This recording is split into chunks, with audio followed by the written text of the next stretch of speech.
그 세 번째는 되게 뭐랄까 약간 좀 잔잔하게 어려울 것처럼 얘기하셨거든요. 네. 아, 이거 어렵구나. 아이고, 맙소사. 요즘에 파이어족이 이게 되게 이슈인데 궁금합니다. 부자라고 하면은 이제 두 가지 갈래가 있는 것 같아요. 이제 말씀하신 대로 fire. fire는 finance independence. 경제적 자립. 내가 이 재정의 주체가 되는 것.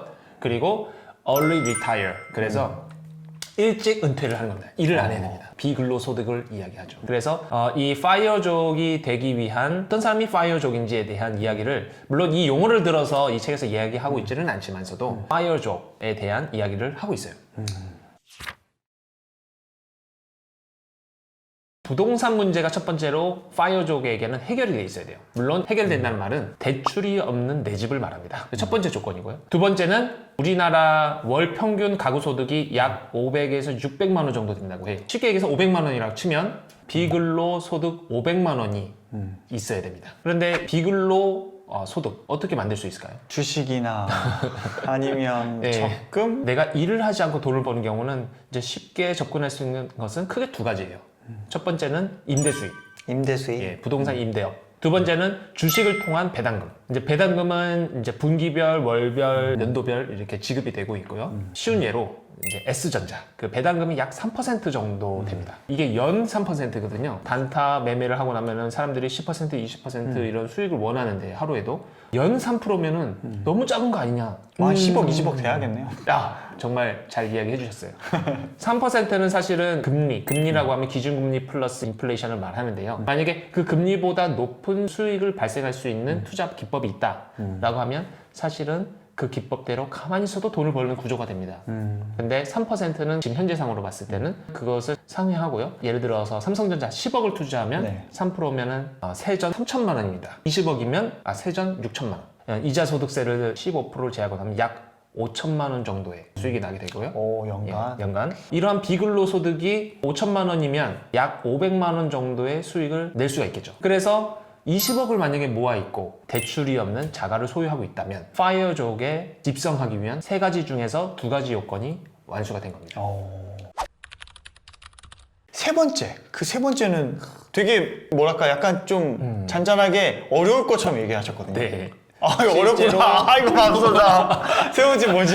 실제로 가장 쉬워 보이나 가장 어려운 조건입니다. 이 세 번째는 무엇이냐면요. 네. 자기의 욕망을 통제할 수 있는 능력 소유입니다. 비근로소득 500만 원이 이제 나오게 되고 네. 그 안에서 내가 소비하고 만족을 해야 됩니다. 하지만 그 욕망을 넘어가는 순간 내가 가지고 있는 자산을 갉아먹게 돼요. 이게 듣기에는 매우 쉽지만 실전에 있어서는 매우 어려운, 매우 쉽지 않습니다. 조금 더 구체적으로 말씀드리자면 정신적으로 공허한 문제라든지 그리고 뭔가 체험을 받고 싶어하는 그런 여러 가지 정신적인 니즈하고 깊게 연관이 돼 있어요. 그래서 결과적으로는 그 욕망을 통제한다기보다는 내가 가지고 있는 근본적인 니즈, 이 정신적인 니즈를 어떻게 해결할 수 있는지에 대한 고민을 하지 않으면 결과적으로는 파이어족 첫 번째, 두 번째 열심히 해서 20년 동안 천천히 내가 쌓아가는 거 아닙니까? 그렇게 만든다 하더라도 결과적으로는 어느 날 갑자기 안개와 같이 사라지게 된다. 그래서 이렇게 이 세 가지 조건에 대해서 진지하게 생각하면서 네. 천천히 저축으로부터 출발하는 그런 재정 계획을 세우시게 되면 이 파이어족에 입성할 수 있게 된다. 그래서 아무리 연봉이 1억, 2억 넘어서도 이렇게 비근로 자산 소득으로 구조를 맞춰놓지 않으면 결과적으로 부자가 될 수 없어요. 왜냐하면 내가 그 직장을 관두는 순간 내가 혹은 병이 걸려서 불의의 사고에 의해서 근로소득을 벌 수 없을 때 바로 경제적인 문제가 다가오게 되죠. 비근로 자산 소득을 구축하기 위한 노력을 지금부터 해야 된다라는 것입니다. 그 방법은 저축밖에 없다. 두 번째는 파이어족이 아니라 계속 일하는 사람 기준으로 봤을 때 어떻게 큰 돈을 벌 수 있는지. 기업체를 운영하는 기업가들이 보통 큰 부자라고 할 수 있겠는데 돈 걱정 안 하고. 돈 걱정 안 하고 그래서 자산 운용하는 그런 사람들이 어떻게 큰 부자가 될 수 있는지에 대한 이야기를 하고 있습니다. 거부가 되는 거는 모두 다 거부가 될 수 없어요. 거부가 되는 방법은 실질적으로 세 가지 정도가 있습니다. 첫 번째는 로또, 두 번째는 상속, 세 번째는 비즈니스. 내가 비즈니스를 일으켜서 기업을 직접 운용해야지 돈의 속성을 이해하고 적용해서 큰 부를 일으킬 수 있는 방법입니다. 그래서 결과적으로는 이 돈의 속성에 대해서 면밀한 이해와 실천, 통해서 내가 비즈니스를 일으킬 수 있는 어떤 기법과 자본시장에 대한 깊은 통찰이 없으면 거부가 되기는 힘들다. 그래서 지금까지 들은 것 중에 이 세 가지가 간단하네요. 내가 상속받을 게 없으면 1번 아니면 3번이잖아요. 이런 해석은이죠. 그렇다고 로또로 해서 어떻게 유지나 잘할 수 있을지 모르겠어요. 그럼 3번인데.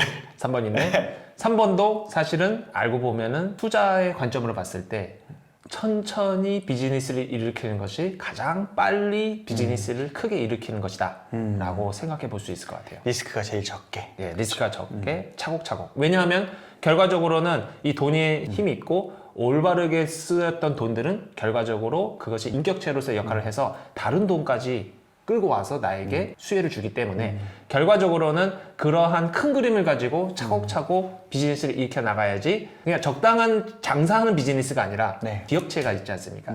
그 기업체를 운영할 수 있는 최종적인 모습을 우리가 도달할 수 있겠죠.